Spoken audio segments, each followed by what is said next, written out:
ازيكم عاملين ايه؟ اتمنى ان انتوا تكونوا بخير. أه كنت عملت نفس الفيديو ده كنت عملت نفس الفيديو ده امبارح، بس انا قررت اعمله تاني، اشيله واعمل واحد تاني نفس الفكرة ونفس الايديا ونفس كل حاجة.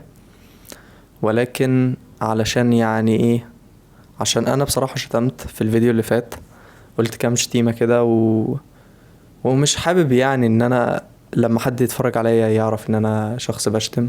هو انا بشتم، بس انا مش حابب ان حد يعرف ان انا شخص بشتم في الفيديوهات. فانا قلت اعمل فيديو من غير ما اشتم فيه. في الفيديو ده انا مش هشتم فيه. الموضوع بتاع الفيديو ده عن لو انت عايز تعمل حاجة، وانت انت عارف ان انت المفروض تعمل حاجة، لو في حاجة المفروض تعملها بس انت بتهرب منها، مش عايز تعملها. الموضوع ده يخص 100% من الناس اعتقد تقريبا، يعني انا واحد منهم. الكلام اللي انا هقوله ده من وجهة نظري، تمام، وده اللي انا مقتنع بيه واللي انا بطبقه برضو الى حد كبير. ففي كذا كونسبت كده احنا هنتكلم عنهم ازاي، اللي هو الخلاصة ان احنا نوصل ان انت لما تيجي يبقى وراك حاجة ومقتنع ان انت وراك حاجة تعملها، ما تهربش منها. عارف ان الموضوع ده صعب، والموضوع ده مش انا اللي هعمله، انت اللي هتعمله. بس انا يعني هوريك كده شوية حاجات. بص يا باشا، اولا كده الحاجات اللي احنا هنتكلم عنها دي الحاجات اللي هي ليها لازمة، يعني مثلا مذاكرة، جيم، بيزنس، عايز تبدأ بيزنس، عايز تعمل شغل، عايز تعمل يوتيوب شانل، عايز تعمل كونتنت عن حاجة معينة، اي حاجة بقى، تدرس اي حاجة، انت فاهم قصدي، حاجة من اللي هي الحاجات اللي ليها لازمة. اولا كده، لو انت عايز تعمل حاجة والحاجة دي انت بتهرب منها، انا عايز اسألك سؤال. قبل السؤال ده خلينا متفقين، او خلينا عارفين يعني ان اغلب الناس ما بتعملش حاجة. اغلب الناس حالتها النفسية بايظة، حالتها النفسية متدمرة. ممكن يكون ظروفها وحشة، نفسيتها وحشة، الناس بتيأسها، هي اصلا في القاع. فعلشان تقوم من القاع فدي عملية صعبة جدا. فانت علشان تقوم، او علشان لو بدأت خدت خطوة، انت المفروض تعرف ان انت سبقت ناس كتير جدا وعملت حاجة ناس كتيرة جدا ما تعرفش تعملها. ده رقم واحد. ومن الواجب عليك ان انت لما تقوم، ان انت لما تبدأ تاخد خطوة تحاول تساعد غيرك ان هو ياخد خطوة. فدي اول نقطة. تمام. النقطة التانية هو سؤال. دلوقتي انت عايز تعمل حاجة، فانا سؤالي ليك، انت ما بتعملهاش مثلا، انا سؤالي ليك، انت عندك بديل؟ يعني انت عندك بديل ان انت ما تعملش ده؟ ايه البديل بتاعك؟ ما انت لازم تعملها. لو انت عندك بديل يغنيك ان انت ما تعملهاش، خلاص. بس انت ايه الاوبشنز بتاعتك؟ ما انت لازم تعملها. لو ما عملتهاش مش تبقى في المكان اللي انت عايزه. ناس كتيرة حاطة املها عليك. انت مفروض يعني خليني حتى اتكلم على الرجالة، يعني دايما بيبقى عليها ضغط اكتر، انت بتبقى مطالب ان انت تعمل حاجات اكتر. فا ايه الاوبشنز بتاعتك؟ انت لازم تبقى في المكان اللي انت حاطط لنفسك الفيجن بتاعته، او لازم تبقى شخص كويس للناس اللي بتحبك او للناس اللي انت بتحبهم. فانت ما عندكش اوبشنز. الاوبشن بتاعك ان انت تبقى لوزر يعني، وحش. لو انت متقبل ده خلاص اقفل الفيديو. لكن لو انت مش متقبل ده يبقى انت لازم، وغالبا بما انك فتحت الفيديو ده يبقى انت شخص عندك نية ان انت فاهم تاخد اكشن في حاجة. فالاوبشنز بتاعتك ان انت لازم تاخد، لازم تعمل ده. خلينا بس انا كاتب كام نقطة كده، نفس الكراسة بتاعت امبارح، بتاعت المرة اللي فاتت. بالنسبة برضو علشان كونسبت ده مهم، كونسبت التشيس بورد او الشطرنج. دلوقتي ايا كان، تاني برضو تنويه، دي الحاجات اللي انا مقتنع بيها ودي الحاجات اللي انا شايفها صح من وجهة نظري. ف... فانا بشاركها معاكم. ودي الحاجات اللي بتشتغل معايا دلوقتي. بالنسبة لي الحياة دي عاملة زي التشيس، زي الشطرنج. بناء طيب ممكن يكون انت في الشطرنج في البوزيشن بتاعك او في الليفل بتاعك انت متدمر، انت متقلك كذا كش ملك متاكل من عندك، اغلب الحتت طابية في الحصنة، ممكن اسمه ايه الوزير ممكن يكون متاكل برضو. بس انت علشان هو كونسبت كده في التشيس، ايا كان انت الليفل بتاعك او البوزيشن بتاعك، انت سواء انت بتخسر او بتكسب، انت مطالب ان انت تعمل الخطوة اللي في ايدك باحسن طريقة ممكنة.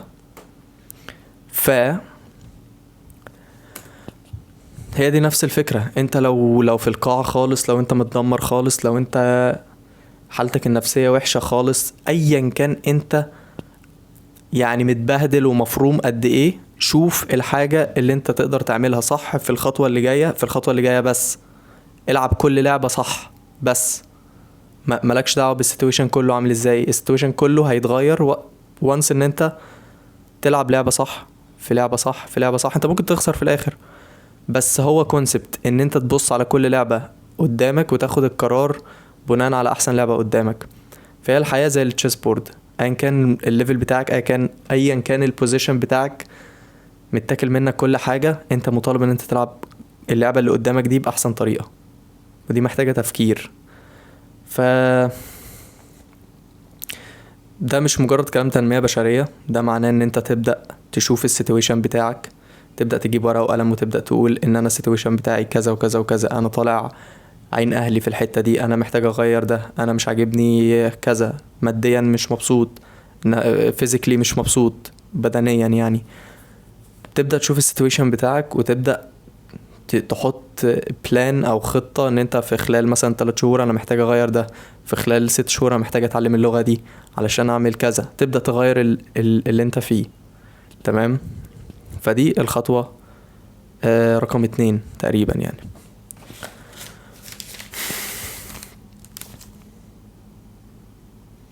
الكونسبت الثالث ان انت لازم تبقى بتقدس الكلمة مع نفسك. كلمتك مع نفسك اهم من كلمتك مع اي حد تاني، اهم من كلمتك مع اصحابك. خلينا اديك مثال.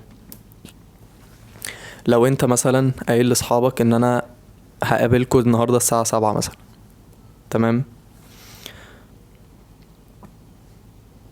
انا شايف ان انت تخلف الميعاد مع اصحابك ولا انك تخلف الميعاد مع نفسك. يعني انت قايل لنفسك مثلا ان انا النهارده هروح الجيم مثلا، ولظرف ما انت قلت لاصحابك انا طب قشطه نتقابل النهارده الساعه 7.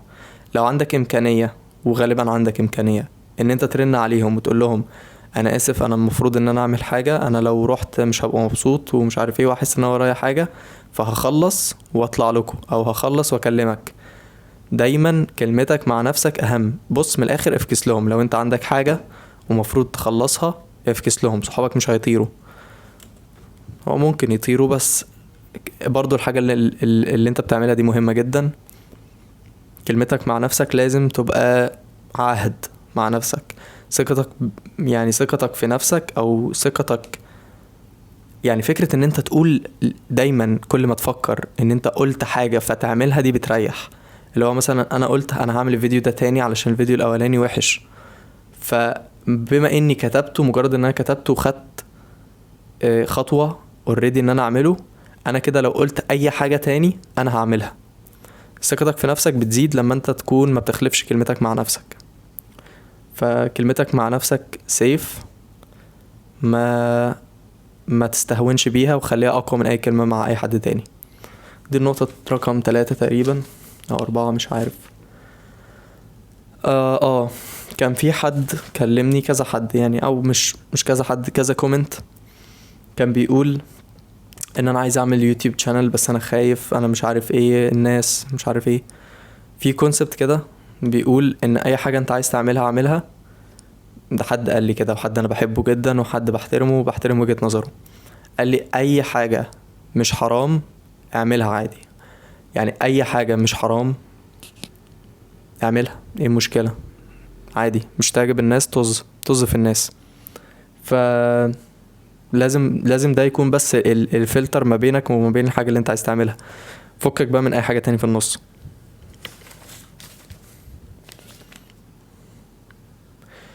في الكونسبت خامس، هو ببساطة يعني بيقول just put your head down and work. يعني حط راسك وابدأ شغل، حط راسك تحت، نزل راسك وابدأ اشتغل. هو خلاص انت المفروض تقعد تشتغل، يعني انت عارف ان انت المفروض تشتغل، بس هو انت فعلا المفروض تقعد تجيب الكرسي وتشتغل. خلاص مفيش اوبشنز تانية، انت لازم تبدأ تشتغل. وهنا انا عايز الحمها مع النقطة الأخيرة، ان دايما لما تكون انت وراك حاجة وبتتجاهلها، دايما بتحس ان انت مضغوط. يعني مثلا ممكن تكون انت وراك مصايب، مش مصايب انا يعني، وراك مثلا مذاكرة، وراك حاجة هتعملها، شغل بتاع، حاجة المفروض تخلصها، وكل اللي انت بتعمله ان انت بتحاول تهرب من الموضوع ده.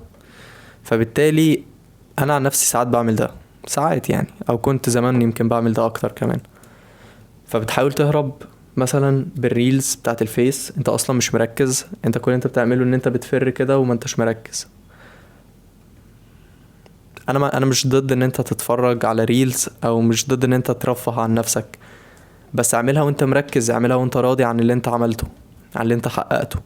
هروبك انت يعني مثلا بتبقى بتجري كده، بتسحل نفسك، مش عايز تركز في حاجة، علشان انت لو ركزت هتلاقي في منبه بيقولك طب والحاجة اللي احنا ناسيينها ورا دي.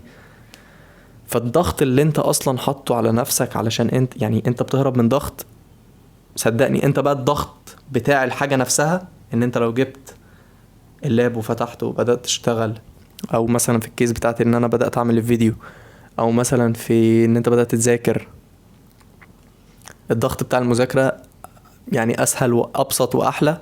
ولما تيجي تخلص هتلاقي نفسك مبسوط، وهتلاقي نفسك بتحب تنبسط، يعني بتنبسط اكتر وانت بتتفرج على الريلز مثلا او whatever. ف انا عارف ان دي كلها نصايح عامة، بس انت بتبدأ تطبقها، وبتبدأ زي ما قلت لك كلمتك مع نفسك دي اهم حاجة. ان انت وانس ان انت تقول انا هعمل كذا، انت بتعمله.